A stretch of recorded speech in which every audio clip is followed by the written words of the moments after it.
I did not see y'all there. What's good? Why are y'all in my car?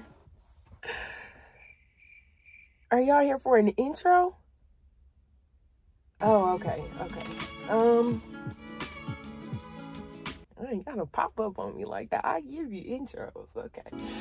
What's good, everybody? I hope y'all are doing well. Today, me, Princess, and my husband, Desmond, for those who are new to the channel, today we will be reacting to George Carlin, Religion is BS.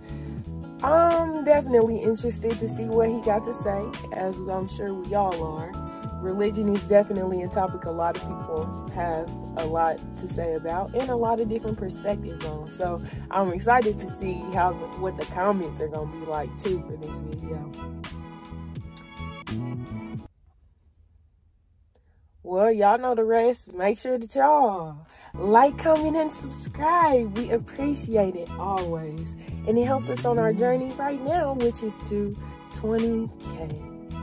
Hey. Also, here's your dose of positivity. We can't forget that. Here's your quote of the week. Hit that note, though.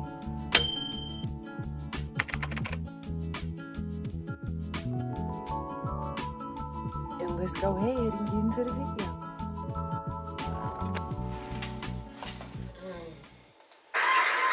But in the bullshit department, a businessman can't hold a candle to a clergyman. Because I gotta tell you the truth, folks. I gotta tell you the truth. When it comes to bullshit, big time, major league bullshit, you have to stand in awe. In awe of the all-time champion of false promises and exaggerated claims, religion. No contest. No contest. Religion easily has the greatest bullshit story ever told. Think about it. Religion has actually convinced people that there's an invisible man living in the sky who watches everything you do every minute of every day. And the invisible man has a special list of 10 things he does not want you to do. And if you do any of these 10 things, he has a special place full of fire and smoke and burning and torture and anguish, where he will send you to live and suffer and burn and choke and scream and cry forever and ever till the end of time. But he loves you.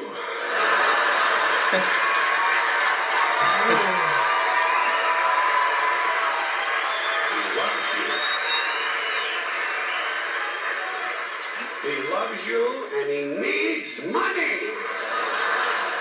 He always needs money. He's all powerful, all perfect, all knowing, and all wise. Somehow, just can't handle money. Religion takes in billions of dollars. They pay no taxes, and they always need a little more. Now, you talk about a good bullshit story. Holy shit. What do you think about that so far? Because when he's talking about the money and like certain taxes and stuff they don't have to worry about, like certain preachers or certain, you know, like the church, and that's true. Yeah. Like with the taxes and stuff like that. But I feel like too, connecting people's, the systems that people have put in place, that's something that people have put in place, those systems for religions to be able to flourish. Exactly. That's a difference. That's people. Exactly. That's not... You have to distinguish the part people have played versus the part God has played. Yeah. And he's just talking about religion in general. Yeah. But it seems like he's specifically talking about Christianity. I wonder if he's going to talk about any other ones that... I don't know. This is interesting, though. I want to see where he's going with it.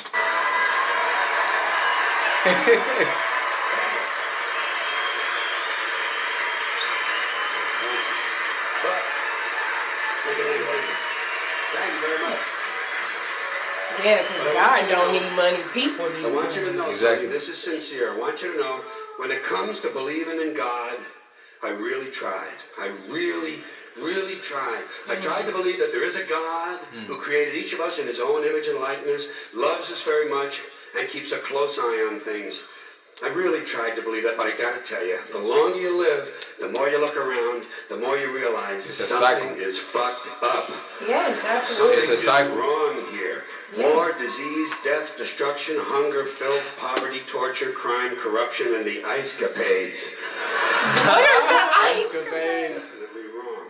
This is not good work. If this and of the things that he just listed, are those created by people and what they do with their free will, or is it created because God? This is the best God can do. I am not impressed. Or is it the best people can do? Results like these do not belong in the resume of a supreme being. This is the kind of shit you'd expect from an office temp with a bad attitude. Between you and me, in any decently run universe, this guy would have been out on his all-powerful ass a long time ago. By the way, I say this guy because I firmly believe, looking at these results, that if there is a God, it has to be a man. No woman could or would ever fuck things up like this. I don't know. That's funny. Yeah. If there is a God, if there is, I think most reasonable people might agree that he's at least incompetent and maybe, just maybe, doesn't give a shit. Doesn't give a shit, which I admire in a person and which would explain a lot of these bad results. So rather than be just another mindless religious robot, mindlessly and aimlessly and blindly believing that all of this is in the hands of some spooky, incompetent father figure who doesn't give a shit, I decided to look around for something else to worship, something I could really count on. And immediately, I thought of the sun. Happened like that. Overnight, I became a sun worshiper. Not overnight, you can't see the sun at night. First thing the next morning. The first thing the next morning. I became a sun worshiper. Several reasons. First of all, I can see the sun, okay? I can see the sun. Unlike some other gods I could mention, I can actually see the sun. I'm big on that. If I can see something, I don't know, kind of helps the credibility along, you know? So every day I can see the sun as it gives me everything I need. Heat, light, food, flowers, and... Real quick, too. When people talk about things they can't see, or that they have to see things to know that it's real. What about things as simple as the wind? What about things as simple as love or kindness? Things you can't see, but something that you feel. Yeah, but you feel it, and you feel it very strongly. In the park, reflections on the lake, an occasional skin cancer, but hey, at least there are no crucifixions, and we're not setting the people on fire simply because they don't agree with us. Sun worship is fairly simple. There's no mystery, no miracles, no pageantry, no one asks for money, there are no songs to learn, and we don't have a special building where we all gather once a week to compare clothing. And the best thing about the sun, it never tells me I'm unworthy. Doesn't tell me I'm a bad person who needs to be saved. Hasn't said an unkind word. Treats me fine. So, I worship the sun. But I don't pray to the sun. Know why? I wouldn't presume on our friendship. It's not polite. I've often thought people treat God rather rudely, don't you? Asking, trillions and trillions of prayers every day. Asking and pleading and begging for favors. Do this, give me that, I need a new car, I want a better job. And most of this praying takes place on Sunday, his day off. Not nice. And it's no way to treat a friend. But people do pray, and they pray for a lot of different things. You know, your sister needs an operation on her crotch. Your brother was arrested for defecating in a mall. But most of all, you'd really like to fuck that hot little redhead down at the convenience store.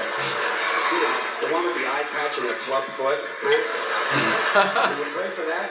I think you'd have to. No. And I say, fine, pray for anything you want. Pray for anything. But what about the divine plan? Remember that? The divine plan. Long time ago, God made a divine plan. Gave it a lot of thought, decided it was a good plan, put it into practice. And for billions and billions of years, the divine plan has been doing just fine. Now you come along and pray for something. Well, suppose the thing you want isn't in God's divine plan. What do you want him to do? Change his plan? Just for you? Doesn't it seem a little arrogant? It's a divine plan. What's the use of being God if every rundown schmuck with a $2 prayer book can come along and fuck up your plan? And here's something else, another problem you might have. Suppose your prayers aren't answered. What do you say? Well, it's God's will. Thy will be done. Fine, but if it's God's will and he's going to do what he wants to anyway, why the fuck bother praying in the first place? Seems like a big waste of time to me. Couldn't you just skip the praying part and go right to his will? It's all very confusing. So to get around a lot of this, I decided to worship the sun. But, as I said, I don't pray to the sun. You know who I pray to? Joe Pesci. Joe Pesci. I don't know what that is. Two reasons. First of all, I think he's a good actor, okay? To me, Okay. that counts. Second, he looks like a guy who can get things done. Joe Pesci doesn't fuck around. Doesn't fuck around. In fact, Joe Pesci came through on a couple of things that God was having trouble with. For years, I asked God to do something about my noisy neighbor with the barking dog. Joe Pesci straightened that cocksucker out with one visit. It's amazing what you can accomplish with a simple baseball bat. So I've been praying to Joe for about a year now. And I noticed something. I noticed that all the prayers I used to offer to God and all the prayers I now offer to Joe Pesci are being answered at about the same 50% rate. Half the time I get what I want, half the time I don't. Same as God, 50-50. Same as the four-leaf clover and the horseshoe, the wishing well and the rabbit's foot. Same as the mojo man. Same as the voodoo lady who tells you your fortune by squeezing the goat's testicles. It's all the same, 50-50. So just pick your superstition, sit back, make a wish, and enjoy yourself.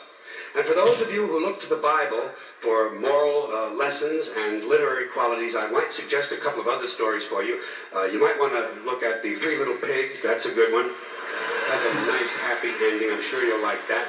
Then there's Little Red Riding Hood, although it does have that X-rated part where the big bad wolf actually eats the grandmother, which I didn't care for, by the way.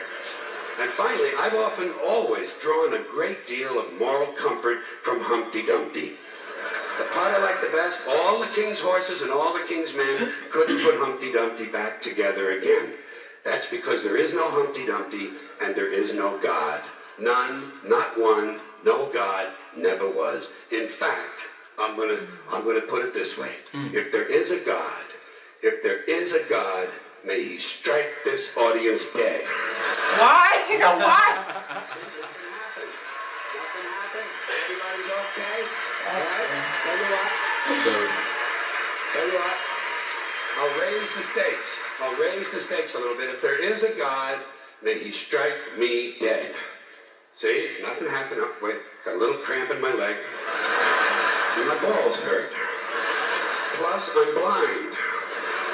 Oh, now I'm okay again. Must have been Joe Pesci, huh?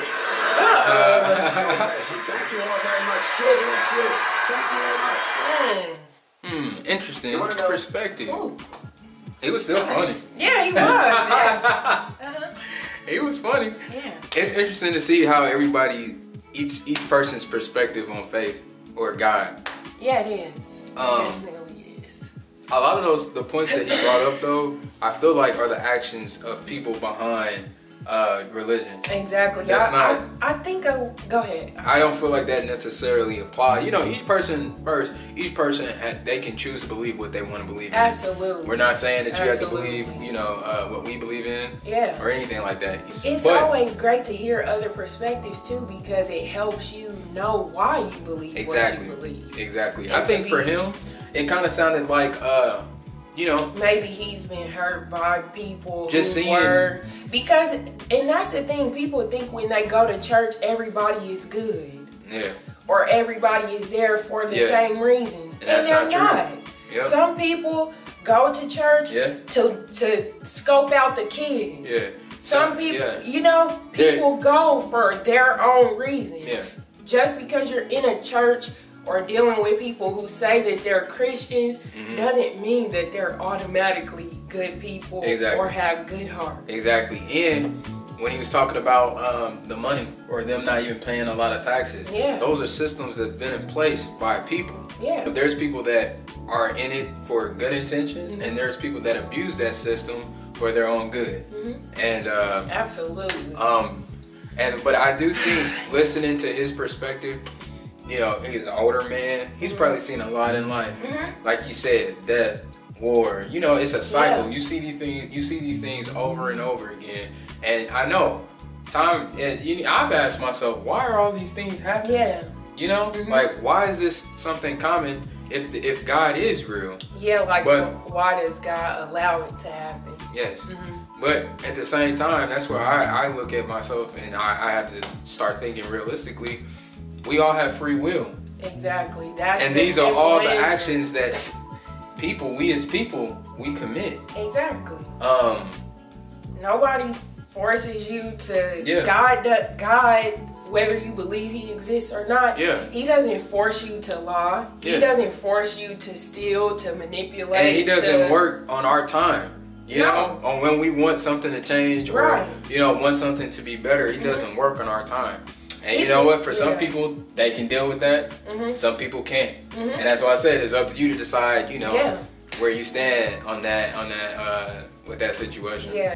You don't think that God should be blamed for the world people have created. Yeah, the world people have created with their free will. Yes. Yeah. Yo, this was dope. Yeah, this is definitely a conversation starter. Definitely a conversation starter. Yeah. How do y'all feel about religion? Yeah. Are y'all? Y'all let us know too if there's any other George Carlin recommendations y'all want us to check out. I really like hearing other people's perspective on these type of topics. It's always just interesting to learn. Yeah. But what do y'all take from this? Hope y'all can have a conversation in the comment section. Take something from it. Let's discuss.